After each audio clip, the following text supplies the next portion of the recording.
ஓம் நம சிவாய. வணக்கம் மக்களே. இன்றைக்கி நாம் எங்கே போகிறோம்னு பார்த்தீங்கன்னா ஒரு சித்தருடைய சமாதியை தான் பார்க்க போகிறோம். எப்பவும் போல் நமக்கு முன்னாடி முருகர் கிளம்பிட்டாங்க. வீட்டில் இருந்து கிளம்பும் போதே சரியான மழை. நம்ம வீடு திருவேற்காடுங்கிறதால நம்ம சென்னையிலேருந்து வண்டலூர் வழியாக தான் போகணும்.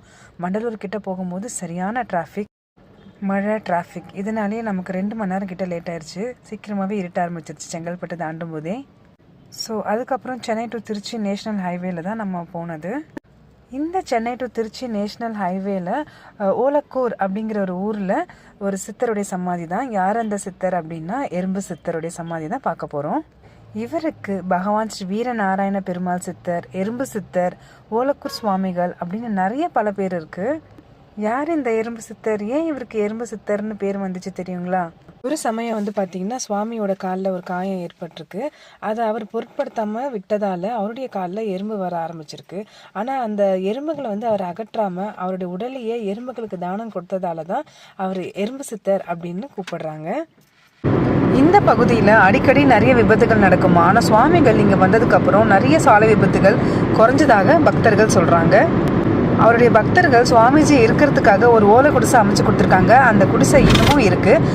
இது மட்டும் இல்லாமல் ஒரு நாள் சுவாமியினோட பக்தர் ஒருத்தர் சுவாமியோட காலில் இருந்த எறும்புகளை அகற்றி விட்டுருக்காரு. இதனால் கோவம் அடைஞ்ச சுவாமி அவர்கிட்ட பல நாட்கள் பேசாமலே இருந்ததாக சொல்கிறாங்க. ஓலக்கூர் நல்லாத்தூர் கிராமத்தில் பல அதிசயங்களை நிகழ்த்திய எறும்பு சித்தர் சுவாமிகள் பார்த்திங்கன்னா 2010ஆம் ஆண்டு சித்ரா பௌர்ணமி முதல் பிரதோஷ திரியோதசி திதி அன்று கபால மோட்சம் அடைந்தார். கபால மோட்சம்னா என்ன அப்படின்னு நாங்கள் அங்கே கேட்டோம். அதுக்கு கபாலம்னா தலை வழியாக தான் இவர் உயிர் பிரிந்தது அப்படின்னு சொல்கிறாங்க.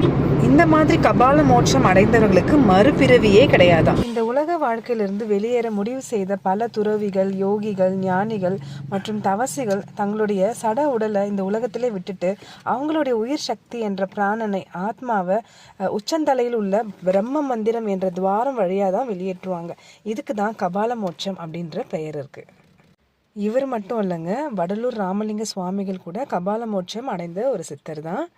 நாங்கள் இன்றைக்கி இங்கே இந்த சமாதியை பார்க்கணுன்றது எங்களுடைய பிராப்தம். ரொம்ப சந்தோஷம் நாங்கள் இங்கே வந்தது. நீங்களும் கண்டிப்பாக உங்கள் வாழ்நாளில் எறும்பு சித்தரோட சமாதியை தரிசனம் பண்ணுங்கள். இதோடைய எக்ஸாக்ட் லொக்கேஷன் நீங்கள் கூகுள்லேயே எறும்பு சித்தர் சமாதின்னு போட்டாலே காட்டும். நானும் ஒரு தடவை சொல்லிடுறேன். சென்னை டு திருச்சி ஹை ரோட்டில் அச்சரப்பாக்கம் டோல்கேட் தாண்டோன்னே எக்ஸாக்டாக 9 கிலோமீட்டரில் அடையார் ஆனந்த பவன் ஹோட்டல், அதை தாண்டோன்னே பாரத் பெட்ரோலியம், அதுக்கு நேர் ஆப்போசிட்டில் அப்படியே ரோட் மேலேயே சமாதி இருக்குது. நீங்கள் கண்டிப்பாக தரிசனம் பண்ணுங்கள். அது மட்டும் இல்லைங்க, வருகிற ஏப்ரல் மாதம் 29ஆம் தேதி 16ஆம் ஆண்டு குரு பூஜை நடக்க இருக்குது. நீங்கள் எல்லாரும் கலந்துக்குங்க. எறும்பு சித்தரோட அருளை எல்லாரும் பெறணும்னு கேட்டுக்கிறேன். நல்லதே நினைங்க, நல்லதே